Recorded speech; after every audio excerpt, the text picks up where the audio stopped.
অন্যরকম স্টাইলে বানাবো। ফার্স্টে আমরা একটু তেল ঢেলে নেব, রিফাইন তেল। তেলটা গরম হইতে হবে ভালো করে।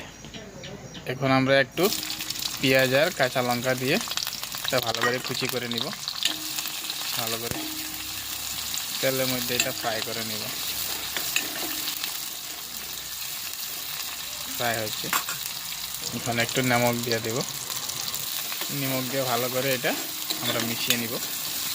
পেঁয়াজ আর কাঁচা লঙ্কাটা ভাজি হচ্ছে, ভাজি হলে তারপরে আমরা বাকি ম্যাগিটা ঢেলে দিব।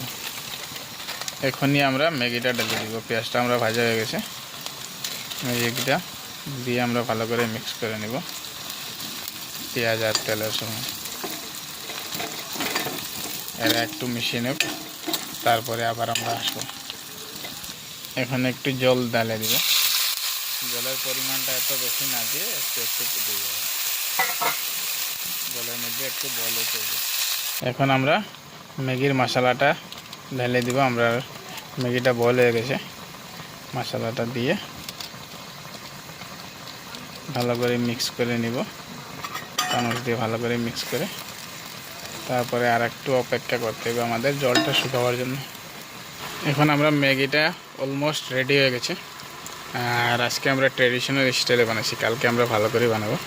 তো এখানে আমরা বন্ধ করে দেই, আর আমরা একটু খেয়ে নিই, আপনারাও খেয়ে নেন। Bye guys.